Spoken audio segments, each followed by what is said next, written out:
Floyd Shivambu made headlines again after his fallout with Jacob Zuma and the launch of something called the Mayibuye Consultation Process. And it's got a lot of people asking, is Shivambu setting himself up for the biggest job in the country? So in this video, I want to take a deeper look, no spin, just a fair assessment of who he is, where he's come from, and whether he could generally become South Africa's president. Let's start at the beginning.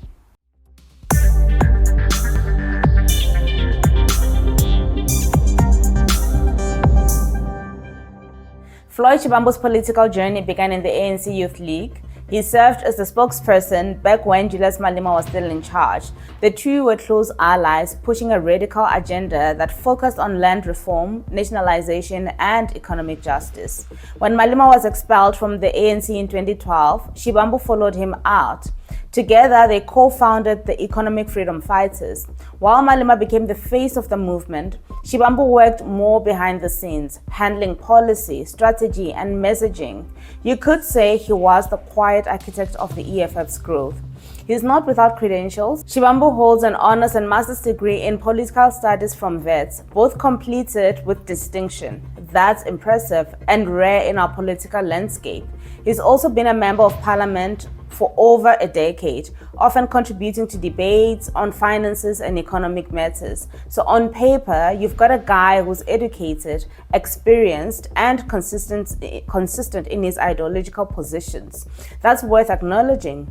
But things shifted dramatically this year. Shivambu's time with the EFF came to an end. Soon after, he re-emerged as the Secretary General of the newly formed Umkhonto weSizwe Party, led by Jacob Zuma. Now, that move alone raised eyebrows, going from a revolutionary movement like the EFF to aligning with Zuma. Someone many see as the face of state capture was unexpected. But Shivambu seemed to be taking a more pragmatic approach: build alliances, tap into disillusioned ANC supporters, and stay relevant in a fractured political space. Well, it didn't last long. After a controversial meeting with Prophet Shepherd Bushiri in Malawi, reportedly done without Zuma's approval, Shivambu was publicly removed from his MK party role. Even Zuma's daughter, Duduzile, called him out.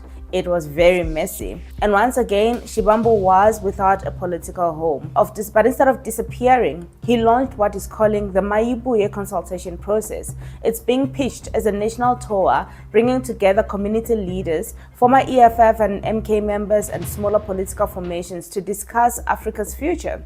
To be honest, it's still very vague. There's no manifesto, no formal structure, no party name, but the writing is on the wall. It looks like Shivambu is laying the groundwork for either a new political party or a personal leadership platform. Now, is that a strategic masterstroke or just rebranding after two major fallouts? That depends on how you see him. Let's be fair. Shivambu has strengths. He's consistent in his political views. He's not someone who jumps ship because of scandal or discomfort. And he brings a level of discipline and policy understanding that many politicians lack.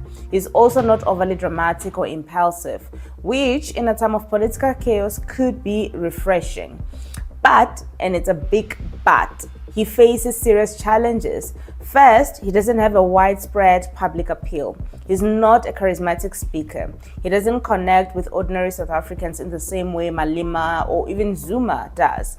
That kind of presence matters, especially in a presidential politics where you need to inspire across race, class, and religion. Then there's the VBS Mutual Bank scandal. While he was never formally charged, there were reports that his brother benefited from the looting and that some of that money may have flowed into Shivambu's personal or political expenses. Whether true or not, the perception stuck. And in a country where corruption fatigue is real, public trust is everything. So if we're being realistic, could he actually become president? Here's where it gets interesting. Thanks to coalition politics, someone like Shivambu doesn't need to win 50% of the national vote to rise to power. He just needs to build a strong enough bloc to be a coalition kingmaker, or even president by a compromise.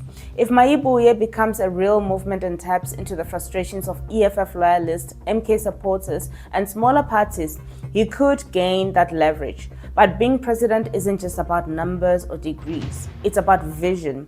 unity, and the ability to lead a country through crisis. And up to now, Shivambu hasn't really demonstrated that he's capable. He's never run a city, province, or a ministry. He hasn't built his own mass movement. And most of his political moves lately have felt more reactive than visionary. So in my opinion, yes, he could technically become president, but right now it's highly unlikely. He's got the experience, the ideology, and the discipline, but he lacks the trust, visibility, and leadership track records that South Africans usually look for in a national leader. Still, politics in this country is unpredictable, and in 5 years, a lot can change. If he plays the long game right now, he could still surprise us. Let me know what you think. Do you see Floyd Shivambu as a future president, or is this just political repositioning after back-to-back fallouts? Drop a comment, like the video if you enjoyed the breakdown, and don't forget to subscribe for more political analysis like this. My name is Nikki Wenimo, and until next time, stay informed, stay sharp, and stay winning.